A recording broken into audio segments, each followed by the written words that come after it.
Hey, hi, hello. Welcome to Diana Emerson today. We're listening to Cold Case Files, Devil at the Door.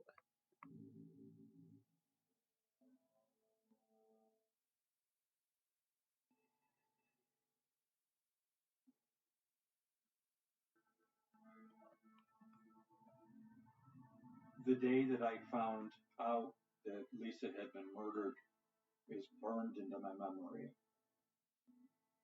The world stopped, everything went silent,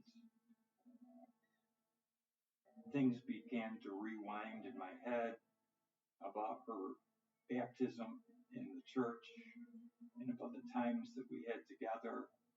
Um, it was completely devastating. The unthinkable happened to her, the way that she died. Why would this happen to her? Who could have done such a thing? It was like this bitter mystery that became an ongoing nightmare.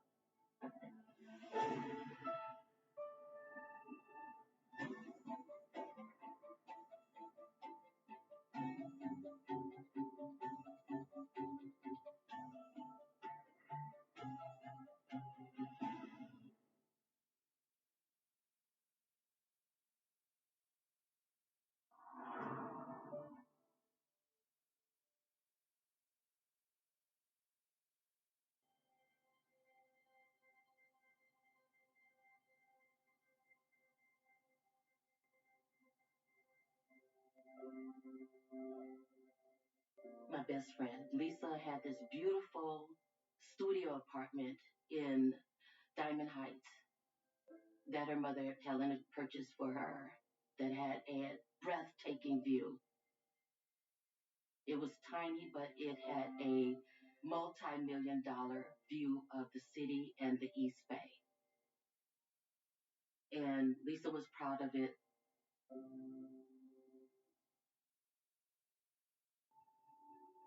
On this cool Saturday evening, 36-year-old Lisa Valdez is welcoming guests at her studio apartment.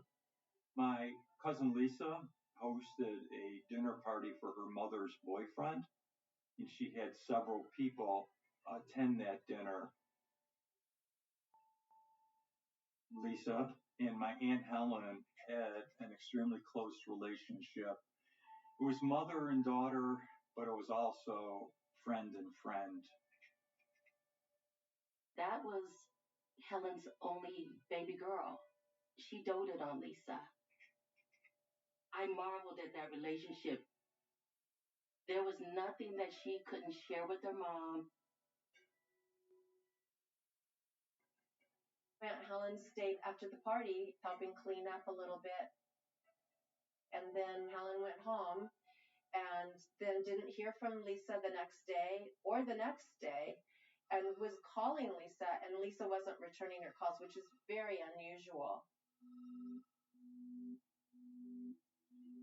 And then it went on to Monday, and Helen still hadn't heard from her. And then she started becoming a little bit concerned.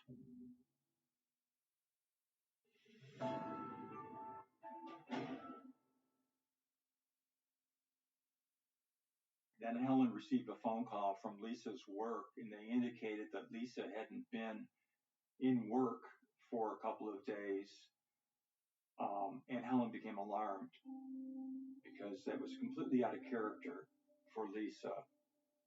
So Aunt Helen drove over to Diamond Heights, and when Aunt Helen arrived at Lisa's condo, there was police tape surrounding the building.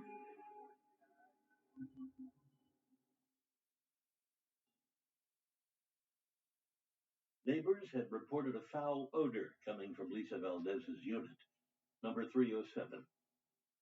At 11:50 a.m., the building manager makes a horrific discovery. The manager noticed that the door was unlocked.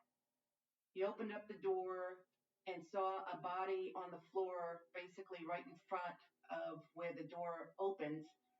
And he quickly closed the door and called 911. The manager had stumbled into a murder scene.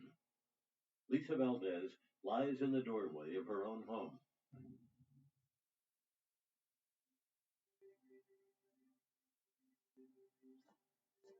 So I just remember that moment, getting the call from my wife. And my wife was choking in tears, could barely talk, and she eventually said, "Lisa's dead." And you just can imagine the shock. That point will stick with me forever. My sister's gone. The universe just ripped and shredded. What happened? What happened? How could this have happened?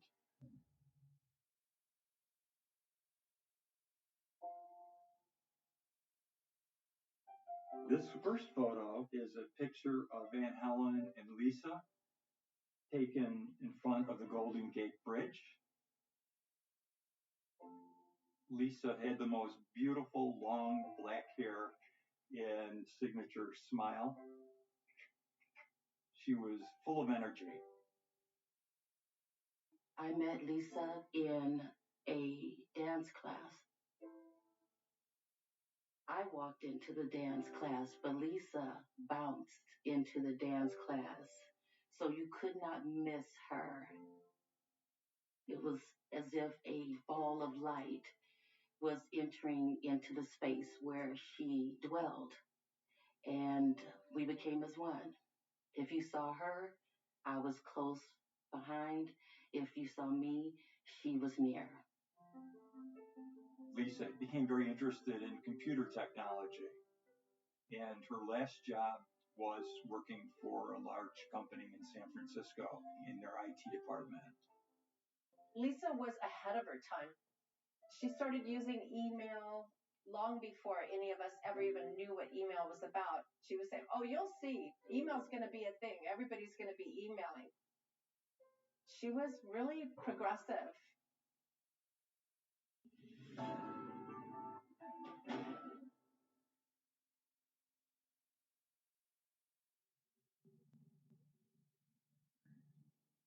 Minutes after the building manager discovers Lisa's body in her apartment, Inspector Ronan Schultes heads to the scene. As soon as I came to the top of the stairs in her hallway, the first thing I noticed was there was a very distinct odor of decay. It's a smell of death that once you've smelled it, you never mistake it for anything else. Lisa's apartment was small. When you walked in the front door, you were in the combined bedroom, living room. Lisa's body was on the floor at the foot of the bed. She was in a pretty advanced state of decomposition because the thermostat was set to about 80 degrees in her apartment. There was such a significant amount of blood. It was plainly obvious that a violent struggle had taken place, that she had met a very violent death. Surveying the gruesome scene, investigators find multiple stab wounds on Lisa's body, as well as signs of a sexual assault. There's a pair of torn, bloody underwear to the one side of her body. She's literally naked from the waist down. They comb the tiny studio for clues. Her body was there for the hours that I spent in her apartment. And over the course of those hours, you do get a sense of the victim. For example, she was extremely security conscious, and she would never have admitted someone to her apartment if she didn't recognize them. It's very difficult to get into anybody's floor, let alone into their unit.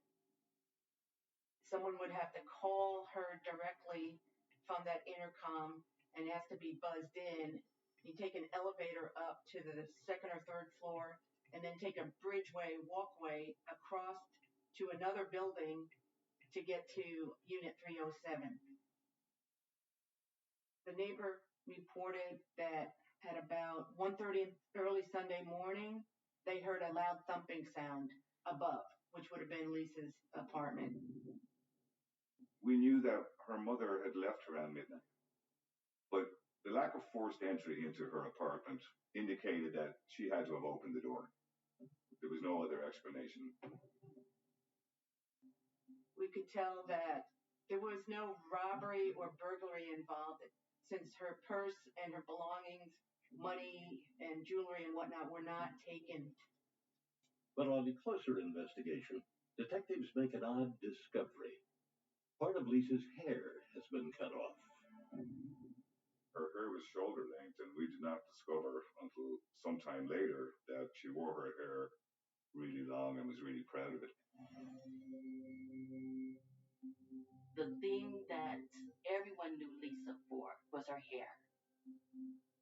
Lisa had hair that flowed past her behind to the back of her knees. The killer seems to have taken a bizarre keepsake of the crime. The fixation that her killer must have had with her, taking a souvenir. It's not the action that a random killer would do.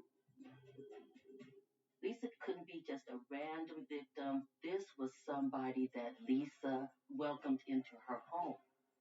Who? Who could it be?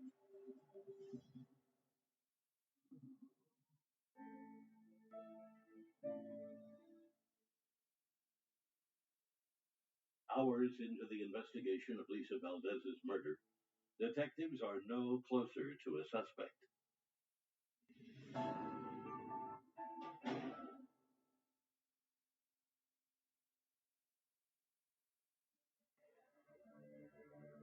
Diamond Heights is a very safe neighborhood. The murder had residents on edge, especially since there were no witnesses and no leads as to who could have committed it. The people were terrified because it is a gated community. Someone can't just walk through the neighborhood and gain access to your dwelling. It was impossible. That was the conundrum that we were all wrestling with. How could this have happened given what we know about Lisa and about the layout of the condo complex? It was very troubling, but it was a mystery because the two didn't go together. Investigators discover an envelope taped to the inside of Lisa's front door. It's filled with cash, leading investigators to crucial new information. We determined that envelope was left every Monday for Lisa's house cleaner. She would clean the house in the morning at 10 o'clock and then take her pay from that envelope. There was no reason to believe the housekeeper was involved in any of it, but it provided a timeline. Detectives believe that Lisa was murdered in the early hours of Sunday, May 17th. And then on Monday, May 18th at 10 a.m., the housekeeper opened up the door and saw a body on the floor naked, heard the voice of a guy, and she thought he was interrupting an intimate moment with Lisa and another person. So she leaves, and then nobody finds Lisa until Wednesday. On that Monday morning, the housekeeper also distinctly remembers seeing Lisa's gym bag, which was missing by the time detectives arrived at the crime scene on Wednesday. The inference is that whoever committed the murder maybe took bloody clothing, took the knife and the gym bag, along with 2 feet of hair. This means someone is still on scene while the housekeeper was there and taking items with them before Lisa's body is discovered on Wednesday. Okay, 20 minutes. Starting now. Side note, In the if you need bathroom, an alarm in this they room in the discover morning, another I can do intriguing that too. detail. Just say, set an alarm The for toilet 7 seat in a.m. Lisa's bathroom became a focus of my attention because it was left raised. It was inconsistent with a woman living alone. Inspector Schultes dusts the seat for fingerprints. All of Lisa's friends and family provided prints, and that allowed me then to compare them to the prints off the toilet seat. The fingerprints on the seat belonged to someone other than Lisa and her guests. Investigators believe they could belong to the killer,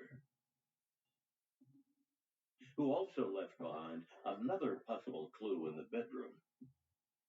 In Lisa's apartment, there was a significant amount of bloodshed. When the blood droplets on one of Lisa's pillows was examined by the crime lab, they were able to determine first that it was not Lisa's blood and that it was of an unknown male profile. Given the sexual nature of the crime, investigators explore men romantically linked to Lisa.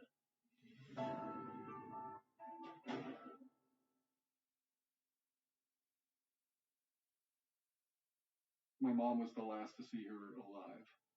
She told me that Lisa had a date the next afternoon. We found out that Lisa was dating a person named Albert Cato, and she was going to have a date with him on Sunday, May 17th, 1998. But he canceled the date and said he was out to 3 o'clock in the morning with friends. Police bring Albert Cato in for an interview. As soon as he arrives, they notice a jagged cut on his hand.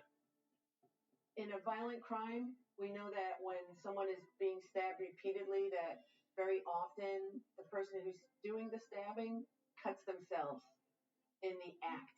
And so the fact that he had a cut on his hand heightened the suspicion that he may have been involved in this crime.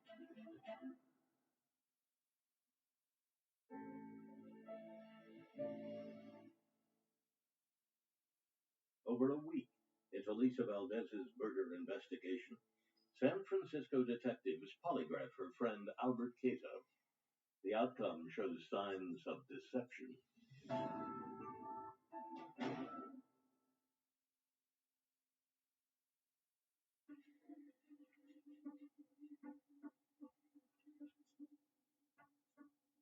When I learned this through the investigators, I thought there's somebody that's going to pay for this. We have our answer. But on June 5th, they run tests on Cato's fingerprints and on his DNA. Neither matches samples found on the scene. Cato can't be the killer. And they're back at square one, with no suspect and few leads.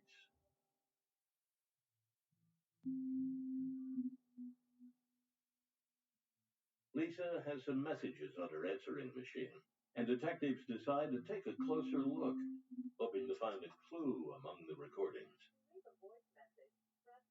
Lisa received a couple of calls from unknown callers at the wee hours of Sunday morning. By Sunday afternoon, her voice message machine is blowing up. But there were a couple of strange messages left by the 19th caller. The 19th caller wants to know if Lisa is home on that fateful night. Detectives now have to determine whose voice is on this message. In reviewing the phone calls and the answering machine messages with Lisa's co-workers, the weird voice messages were identified as coming from Albert Robinson, who turned out to be a friend of Lisa's, co-worker, and known her for a few years. A few days later, Lisa's family holds a memorial service in the chapel of her alma mater, Mills College.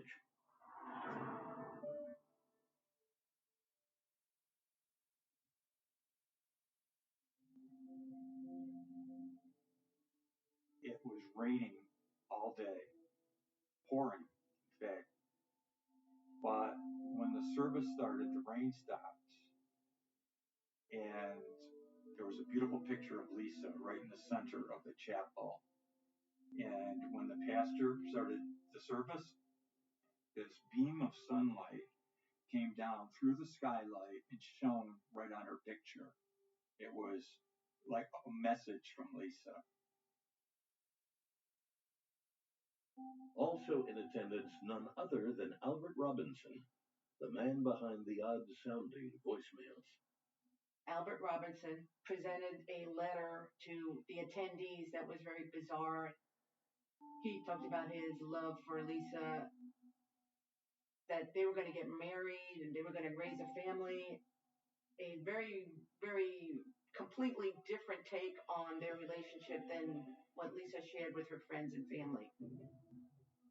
Lisa was absolutely not dating Albert. Albert was a person that had always struck me as odd. However, Albert denies having anything to do with the murder of Lisa Valdez. He told detectives that he would not hurt her ever. He loved her. But Robinson has no alibi for the night of Lisa's murder, and 2 polygraph tests produce inconclusive results, further fueling suspicion.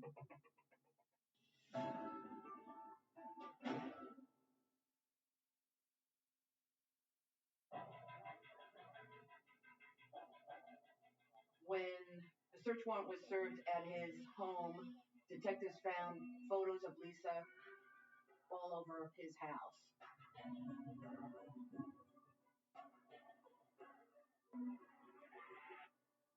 He was asked to supply a set of elimination fingerprints and a DNA reference sample.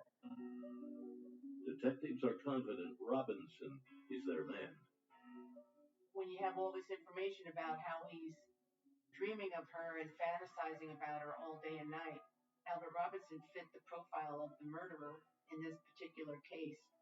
But once again, the DNA and fingerprints fail to match, eliminating Robinson and dealing another major blow to the investigation. Detectives have run out of options, and the case goes cold. No information was coming in as to who or why anybody would want to kill Lisa, and they definitely hit a dead end. It's just devastating.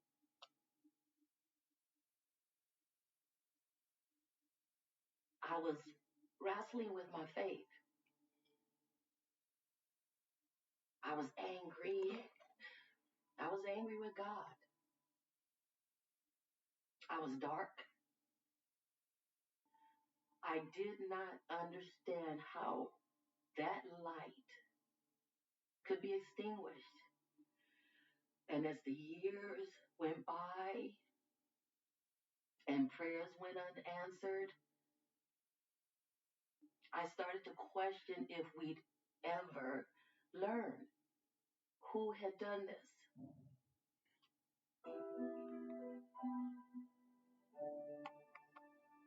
I had my own grief, but I knew that this had to be hell from my Aunt Helen. She was very, very hurt.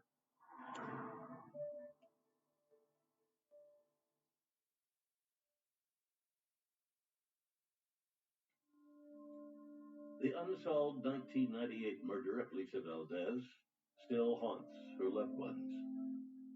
My mom was pretty bad off for a couple of years. I would give you an example. I mean, a year later, someone would be leaving and they'd have a nice day, and my mom would instantly go into tears and grief.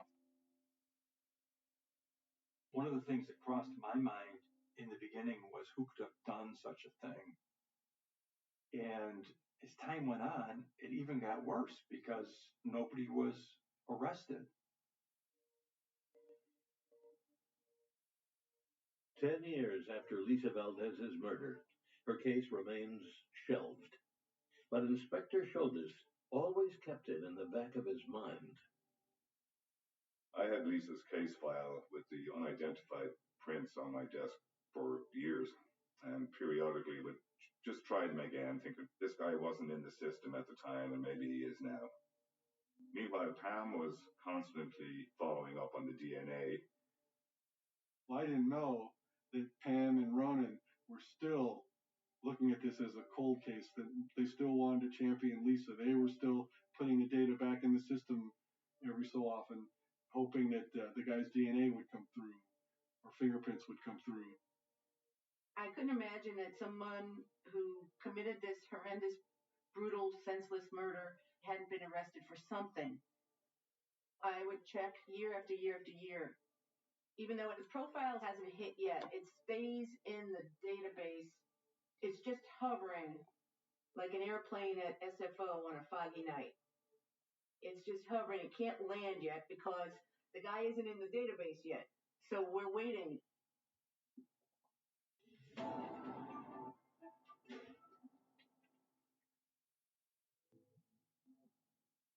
The emergence of a technological breakthrough called familial DNA offers new hope. Maybe there's a relative of the perpetrator of Lisa Valdez's murder in the database. And I put together the familial search packet, which took about a year's time from 2010 to 2011. And then on September 2nd, 2011, I got a phone call from the state, the DNA laboratory, the CODIS laboratory, that they had good news and bad news for me. They said, I'm a New Yorker, just hit me with the bad news first. Let's get it over with. So they told me we're not going to do a familial search on Lisa Valdez's case. And I was flabbergasted. And the laboratory said, no, we always do one full-on CODIS search right before we do a familial search. And here's the good news. You've got the hit. It's all the markers. Every single peak is matching.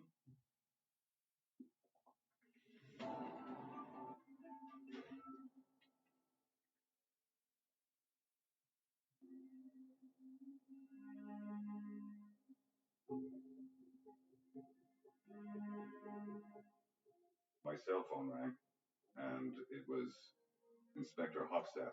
And the first thing she said to me was, "You won't believe it."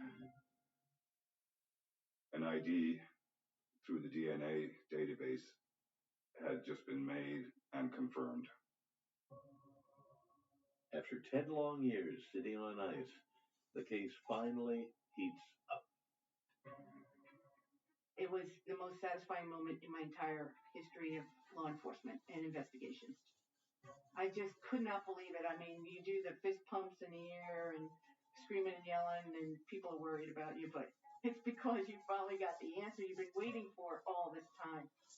The DNA was in the database for all these years, and it finally matched to a person named Anthony Quinn Hughes.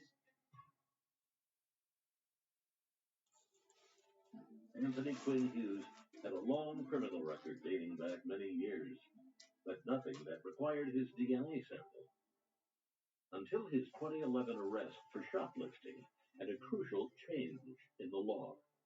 At the time of Lisa's murder and for many years that followed, only certain types of crimes qualified for DNA collection from arrestees. For example, or non-violent felons were not sampled as a rule, and that law changed. In 2004, Californians voted for Proposition 69, expanding the criminal offenses that qualify for DNA samples and palm print collection. Everything changed when he was picked up on a shoplifting charge. But of course, there was still a lot more to do.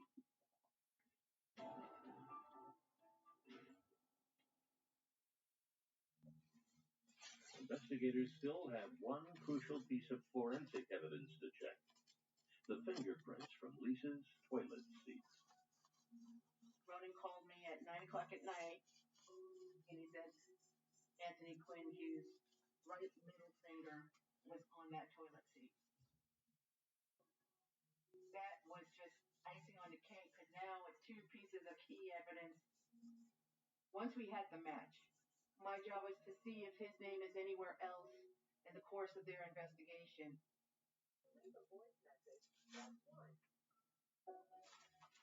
Detectives review Lisa's answering machine and find that Hughes had left a message after the murder. It was nondescript and nothing really unusual about it, except for the fact that he made it after she was already dead on May 18th. Did detectives make a crucial error by overlooking the message from Hughes? In my view, the detectives at the time blew it by not going far enough through Lisa's information. On her answering machine, they only went up to 19 people and researched them. And Hughes was the 22nd caller. I think in a lot of cases, detectives put the blinders up and they're focused in on one individual and they get distracted by that. and they're not pursuing every bit of record or documentation to make sure that you're on the right track. Investigators also find what appears to be an old contact for Hughes in Lisa's address book. Her known friends and contacts. Remember Lisa dating a guy named Huggy. And to me, maybe Hughes is Huggy. And now the job is to find out where he was and find out what happened.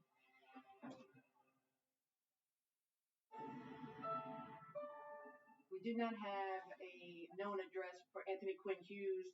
He was just listed as a transient in San Francisco City and County.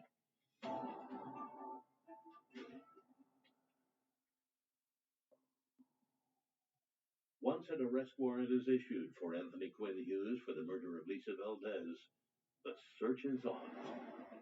Pam Hofsass circulated Anthony Quinn Hughes' mugshot to plainclothes officers in specific parts of the town where Hughes was known to have frequented.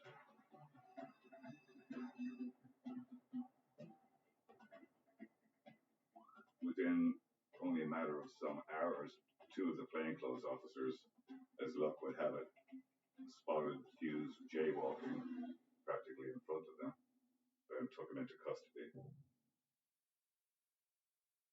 They contacted me in the middle of the night, and I asked them to bring Hughes to a homicide. We met at the homicide office with the DA, who was also watching as we conducted the interrogation of Hughes.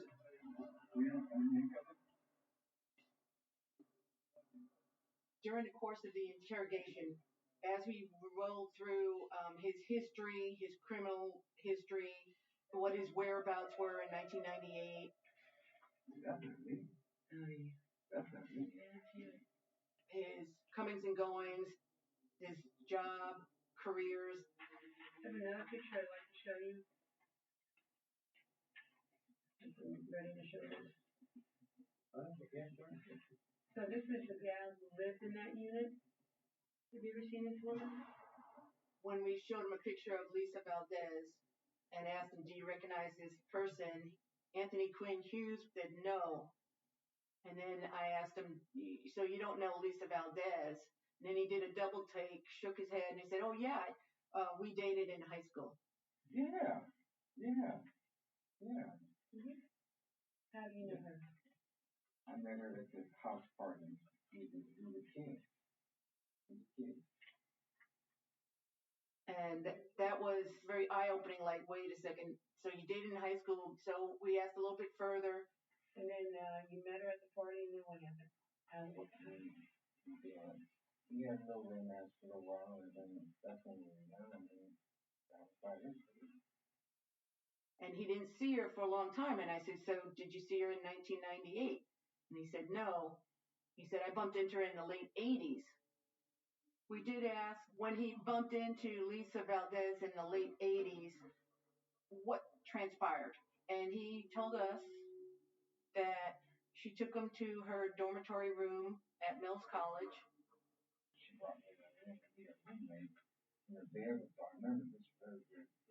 Her bed was all messed up, and she had told me that she had just had sex with my teeth died. I was like, that make you mad? Oh, I was just disgusted with it. I was like, yeah. Why would you even tell me something like that? Why would you even show me something like that? Man. I didn't want to see her anymore after that. And that was the only time out of the entire interview, was a few hours long, where he actually seemed very upset and angry that she would be sleeping around so much. So our initial take was maybe he wanted to have Lisa, and she said no. And then it was like a rage reaction. And then we hit him with the evidence and the particulars of the case. DNA from you was found in Lisa's apartment from 1998. Okay, you could have been, but you don't remember. I'm willing. What is this all about? Okay. Anthony, you know what it's all about. You know very well that she's not alive anymore. No, I don't. You can go ahead and cry. You can get emotional, and it's good. It's good. You said the right word. Absolutely. And I thought that he was about to write out a confession. He asked for a pen and a pad. He was bent over and he's like ready to write.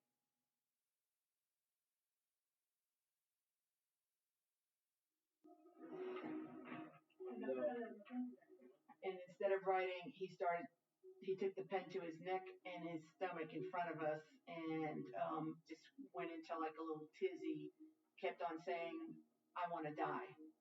And that was the end of our interview. You don't want to die. I want to die. You You don't guys want are to. trying to pin something on me. No, I we're won't not trying to die. pin anything on you. Anthony, stay with me. Stay with me. No motive was established because we never got to ask him, like, why did you do it? What was going through my head was, why would he do this if he wasn't guilty? If he did, in fact, not have anything to do with her murder, how is it possible that he would be taking his life now? He wants to die now.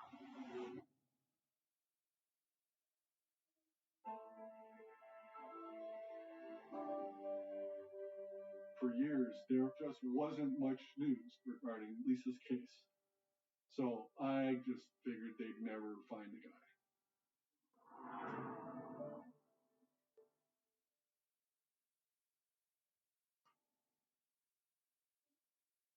It was about 11 o'clock on Saturday morning when I told my partner, Kevin, we still got to find Lisa's mom, Helen Valdez, and we got to tell her in person.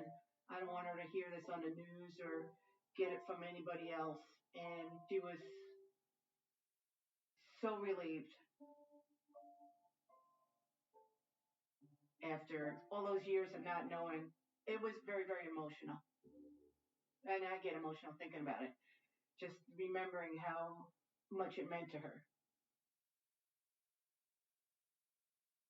Pam first reached out to my mom, met her in person, and my mom called me first. And here I was in shock. The case for my sister Lisa went cold for many years. How could they ever solve it? But all of a sudden, the universe had done a big shift. When I heard the name Anthony Quinn Hughes, I was in shock. My memory went back all those many years to junior high school. He had dated Lisa. Helen didn't like him. The relationship didn't work out, but it was amicable. They were still, friends because that's how Lisa was. But this wasn't a love affair. She was a teenager. We're talking in the range to 13 to 15. So my first thought was, how in the world had they connected again? I had never heard the name Anthony Quinn Hughes. He claimed that he was friends with Lisa recently, but I think he probably hadn't seen her for 10 years and somehow they reconnected. For some reason, Anthony Quinn Hughes decided to murder his old friend Lisa Valdez.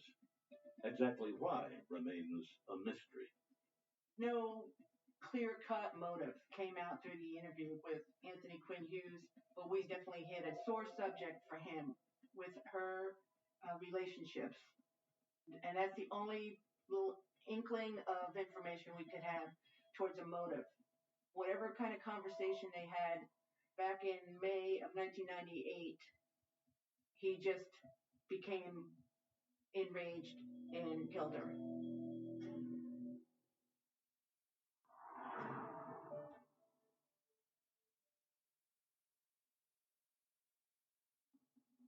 After 4 years of delays, the trial finally begins. We were relieved that it was finally going to trial. I wanted to see, who is this person? During the early arraignments, Hughes walked in confident, haughty, arrogant, with attitude, right? And then during the trial, he was a very meek demeanor, hunched over, with a Bible in his hand and wearing a cross around his neck. So that's all, that's all an act. When I got on the stand to testify,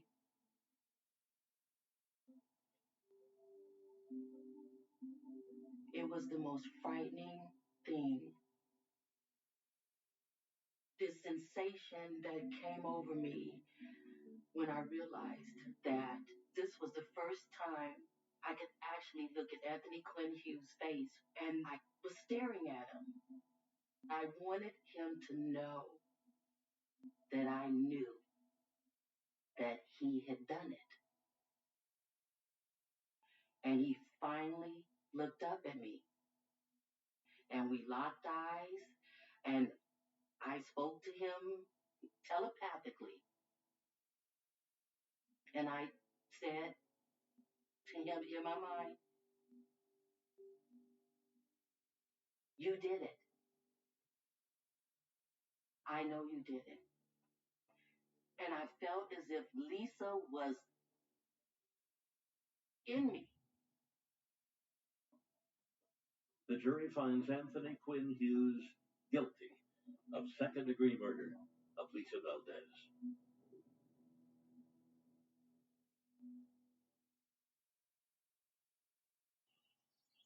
When the verdict came down, it wasn't that I was happy, because I wasn't happy, but I was glad that justice had finally been served. My last years with Lisa, I was constantly learning over and over and over again what a real friend is. Lisa was that. There was no time, no place, no circumstance that would prevent her from being there for you.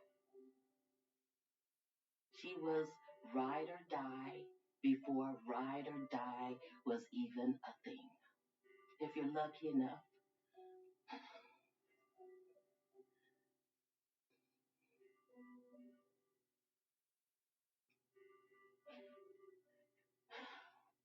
you only get one of those in a lifetime. If you get it at all. I was lucky enough to get it once. That was Lisa.